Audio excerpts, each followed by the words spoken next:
मंजिरी, मंजिरी, काय? हे काय? माझं टेबल, माझ्या फाईल्स कुठे सगळं? ते मी हलवलंय. त्याच्या योग्य जागी नेऊन ठेवलंय मी. कोणी सांगितलं तुला हे करायला? मला माहितीये तुम्हाला माझं वागणं आवडलं नसणार. हे सगळं अति शहाणपणाचं वाटलं असेल तुम्हाला.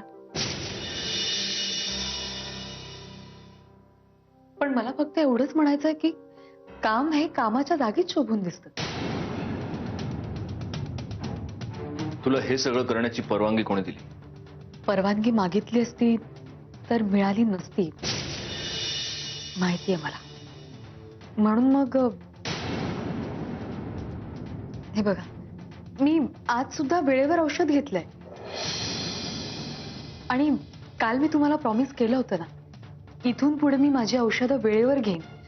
माझ्या जेवणाच्या वेळा, माझी पथ्य, व्यायाम, चेकअप्सच्या तारखा, चेकअप्सच्या वेळा सगळं सगळं व्यवस्थित मॅनेज करीन मी.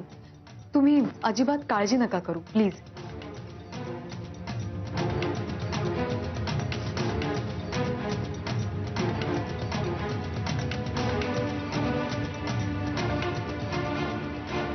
मला मान्य आहे की याआधी सुद्धा चूक झाली माझी, पण तुम्ही सॉरी म्हणायला चान्स कुठे दिलात मला? सॉरी. ठीक आहे, हवं तर कान धरते मी माझे. सॉरी.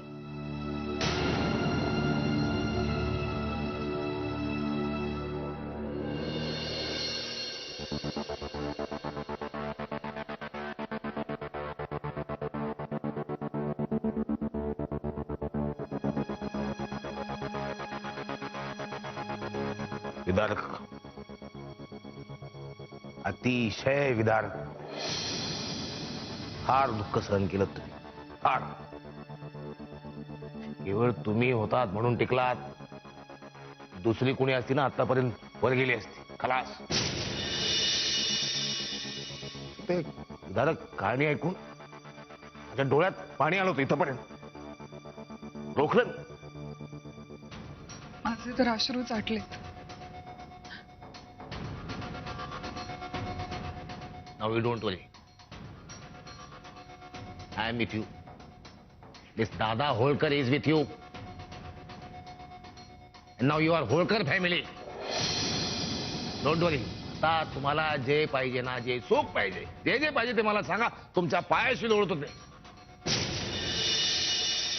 फार दुःख भोगलं, अतिशय दुःख भोगलं तुम्ही.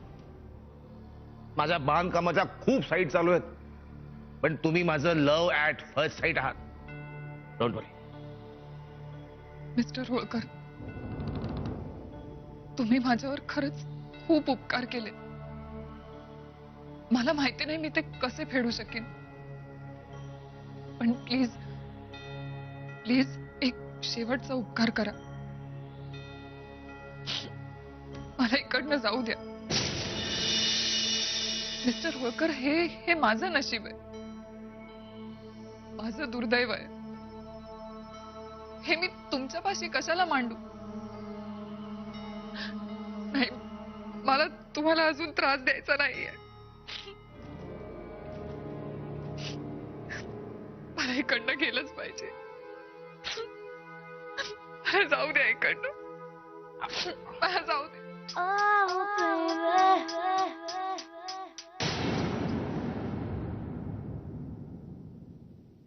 अभी ना जाओ छोड़कर कि दिल अभी भरा नहीं. नहीं नहीं कभी नहीं. तुम्ही बसा, तुम्ही बसा इथे. More discussion, more story of your life. Sit sit here. हा मग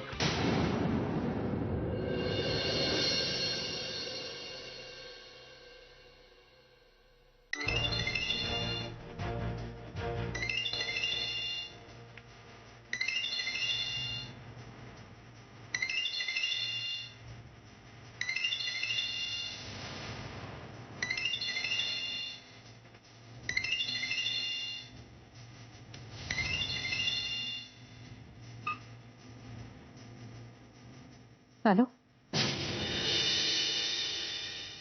बोलू नका बाईसाहेब, नुसतं ऐका.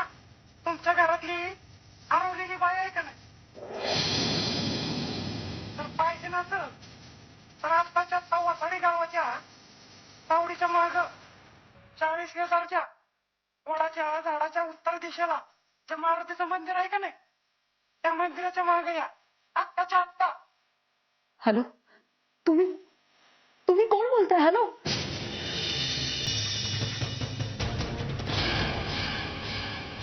काय? कोण?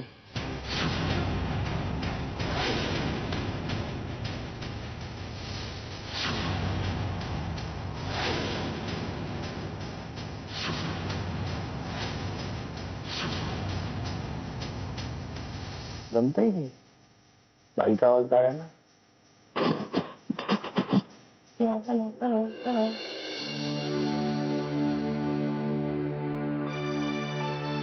मंजुषा ताई, कशा आहात तुम्ही आता? काल खूप मारलं ना दादांनी. तुम्ही औषध वगैरे काही घेतलं का? मागवायला सांगू? मला अजिबात बघवलं नाही, पण मी काय करू? म्हणजे मी काहीच करू शकत नव्हते. बास प्रिया, खरंच बास करा आता. तुमचं हे खोटं प्रेम, खोटी आपुलकी, हे सगळं मला खरं वाटून माझा त्याच्यावर विश्वास बसेल असं तुम्हाला वाटत असेल तर तुम्ही चुकताय. खोटी आपुलकी? हे काय बोलताय तुम्ही? जे खरं आहे तेच बोलते. तुमचं मन खात नाही का हो तुम्हाला? मंजुषा ताई, काय म्हणायचंय तुम्हाला? 1 नंबरच्या खोटारड्या आहात तुम्ही. मागच्या वेळी सुद्धा मुधोळकरांच्या घरी मी महत्वाचा निरोप घेऊन आले होते. तेव्हा सुद्धा तुम्ही माझ्याशी खोटच बोलला होतात. मुळात माणसाची वृत्तीच खोटारडी असते ना, की काही केल्या ती बदलत नाही. काय केलं नाही हो मुधोळकरांनी तुमच्यासाठी? तुम्हाला आश्रय दिला, तुम्हाला जगवलं, आणि तुम्ही असं वागलात त्यांच्याशी. हे विचारायचा हक्क तुम्हाला कोणी दिला? अहो प्रियाताई, मंजिरीताई तुमच्यासाठी. 1 मिनिट. मंजिरी आणि सत्यजित ही 2 नावं माझ्या पुढे पुन्हा काढायची नाहीत. त्यांच्यामुळेच आज ही परिस्थिती आहे माझी. तो तुमचा नवरा दादा होळकर विक्षिप्त माणूस आहे, माहितीये मला, पण तो खरा आहे. सत्यजित मंजिरी सारखं खोटं नाही वागत. तो जगाला दाखवायला एक आणि मनात दुसरं असं नसतं त्याचं. तुम्ही काय बोलताय कळतंय तुम्हाला? अजून तुम्ही नीट ओळखलं नाहीयेत दादा होळकरला. आणि तुम्ही किती ओळखता सत्यजित आणि मंजिरीला? 4 दिवस त्यांच्या बरोबर राहिलं म्हणजे सगळं कळलं तुम्हाला असं वाटतंय तुम्हाला? प्रेम कळायला 4 दिवस काय, 4 क्षण खूप असतात. बास झालं आता. ही फालतू बडबड मला नाही ऐकायची. त्या सत्यजित आणि मंजिरीचं कौतुक तुमच्याकडेच ठेवा. बाकी काही बोलायचं असेल तर बोला, नाहीतर दरवाजा तिकडे. प्रियाताई, माझं बोलणं तुम्हाला संपूर्ण ऐकून घ्यावंच लागेल. बळजबरी नाही करू शकत तुम्ही माझ्यावर. निघा निघा.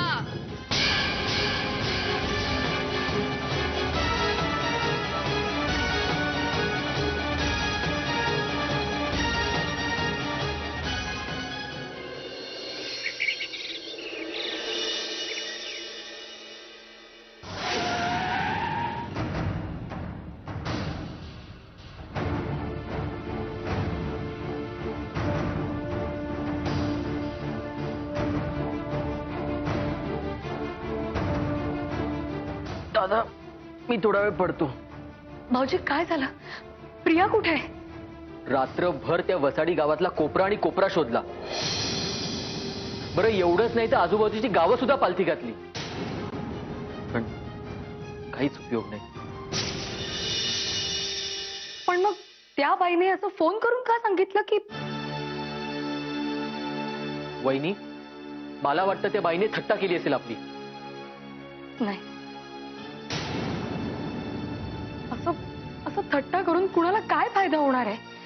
कोणाला काय फायदा होणार काय माहिती, पण तो फोन मात्र आपली झोप उडवण्यासाठी नक्कीच केला होता. रात्री अपरात्री कोणीही फोन करावं आणि आपणही उगाच. गौरांग, आता जोपर्यंत प्रिया आपल्याला सापडत नाही तोपर्यंत हा असा त्रास सहन करत राहावाच लागणार. अरे पण दादा, किती दिवस? सांगितलं ना, प्रिया सापडत नाही तोपर्यंत. एखाद्या माणसाचा मृत्यूच झाला तर त्याच्या घरचे सुटतात. तो माणूस कितीही जवळचा असला तरी काही दिवसांनी का होईना मनाची समजूत घालता येते, कारण तो माणूस कधीच परत येणार नसतो. पण जेव्हा एखादा माणूस बेपत्ता होतो तेव्हा घरच्यांना हा त्रास सहन करत राहावाच लागतो, कारण येणाऱ्या प्रत्येक दिवसाबरोबर एक नवीन आशा जन्म घेते. आणि मग त्या आशेचा पाठलाग करत राहायचं, बस. बाकी काही नाही.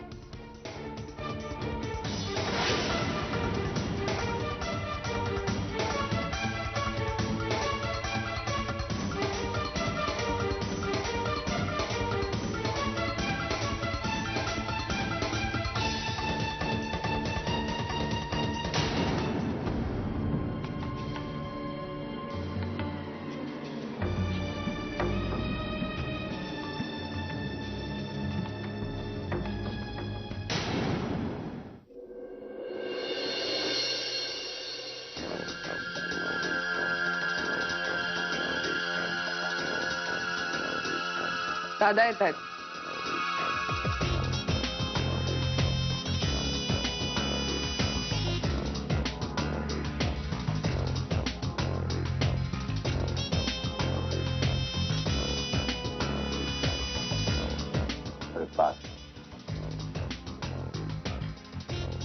संकेत, लाईट लावा. ठीक आहे. देवले बाई, काय हे सौंदर्य? हा, म्हणजे हे सौंदर्य म्हणून की लेणे? मग अजिंठा वेरूळशी आम्हाला काय घेणे?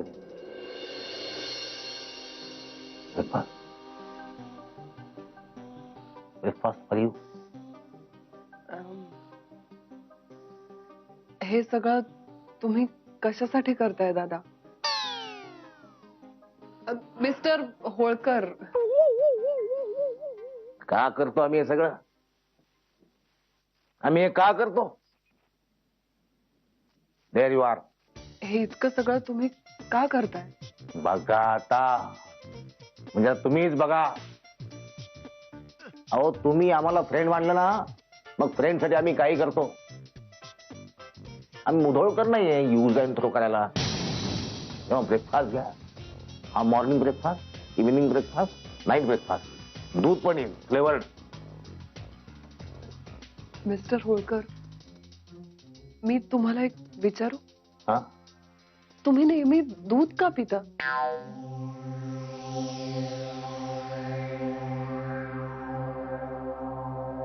Very emotional question ask. Very important question ask. My mummy, दादा होळकर, आई मला म्हणायचे की दादा, तू रोज दूध पीत जा, म्हणजे तू गोरा होशील. आईवर विश्वास ठेवला, तसं काहीच घडलं नाही. परिणाम तुमच्या समोर. सख्या आईनं माझा विश्वासघात केला. तेव्हापासून संपूर्ण स्त्री जातीवरचा माझा विश्वास उडाला. तेव्हा मी दूध पितो, सकाळी दूध, संध्याकाळी दूध, केव्हा तरी गोरा होईल. मग आमच्याकडची म्हैस फक्त माझ्यासाठी दूध देते. मंगल हो या बुध, आम्ही पितो दूध. घ्या. हे मी घेते थोड्या वेळाने. घ्या.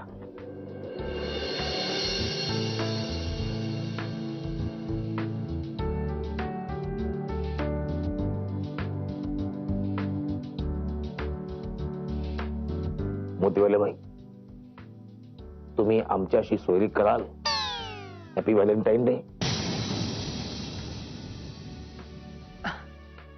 मिस्टर होळकर, मी हे नक्की एक्सेप्ट केलं असतं. अहो पण तुमच्या मिसेस. आमच्या मिसेस आहेत. हा तेच तर, मिसेस आहेत म्हटल्यावर मी कसं. मिसेस, हो Mrs, she is my Mrs. Mrs, आम्ही काय बोलतो काय करतो ते बघा, ऐका.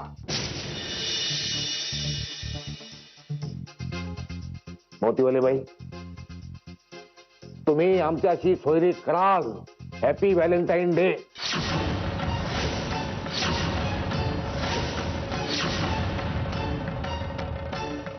काही प्रॉब्लेम नाही.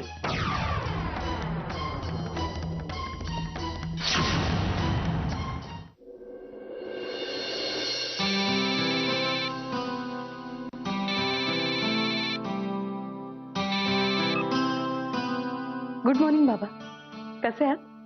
हा मी मजेत आहे. जरा सत्यजित रावना फोन दे. बाबा हो त्यांना फोन दे ना, जरा महत्वाचं बोलायचं त्यांच्याशी. ते अंघोळीला गेलेत. काही महत्वाचा निरोप असेल तर सांगा ना, मी सांगते त्यांना. नाही नको, मी नंतर फोन करतो. बाबा बाबा काय झालंय? हा नाही, मी ते त्यांच्याशीच बोलेन.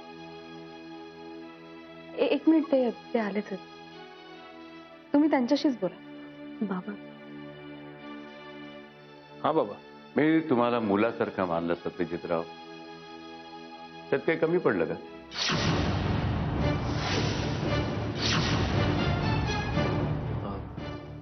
काय काय झालंय बाबा? नाही म्हणजे माझ्याकडून काही चूक झाली का? खरं तरी बोलताना मला खूप त्रास होतोय, खरंच खूप त्रास होतोय. पण माझ्या वेळ तुम्हीच आणली. सत्यजितराव, तुमच्या इकडे एवढं काय काय काय काय घडतंय आणि साधं तुम्ही आम्हाला कळवलं सुद्धा नाही. एका क्षणामध्ये तुम्ही आम्हाला फरक करून टाकलं. ते मला अजिबात पटलेलं नाहीये. सॉरी बाबा, म्हणजे इथे एवढी धावपळ आहे की मी एक काम करतो. मी हवं तर उद्याच पुण्याला येतो आणि तुमच्याशी बोलतो. नाही, त्याची काही आवश्यकता नाहीये. मीच तिकडे कोल्हापूरला येतोय कामासाठी. तिकडेच भेटूया आपण. मी घरीच येतो. ठीक. ड्रायव्हर, काय झालं?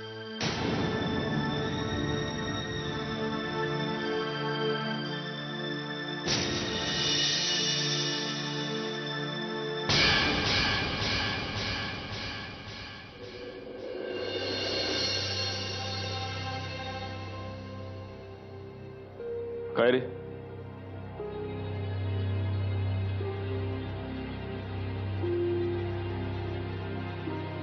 काय झालं वीरेंद्र? तू टेन्शन मध्ये दिसतोयस. ऍडव्होकेट निकम त्यांचा फोन आला होता. त्यांना केसच्या संदर्भात पुन्हा एकदा मंजुषा वहिनींना भेटायचं आहे. काय सांगणार? काय सांगणार? आता आपण फक्त जाऊन त्यांची माफी मागायची, बाकी काय. बरं, बाबांचा आत्ता फोन आला होता. ते पुण्याहून इथे येत आहेत. चिडलेत माझ्यावर. इथला सगळा प्रकार समजलाय त्यांना. कसं शक्य आहे? माहित नाही. डेफिनेटली हे काम मधुराचंच असणार. मी मला कळत नाही, नसते उपद्व्याप करायची काय गरज आहे तुला? आधीच आपल्या डोक्यावर काय टेन्शन कमी आहे?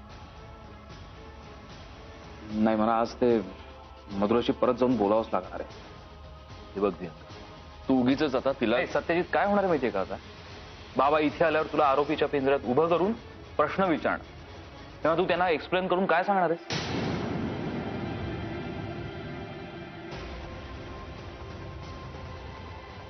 काय सांगणार? इतरांशी जे खोटं बोललो तेच बाबांशीही बोलावं लागणार.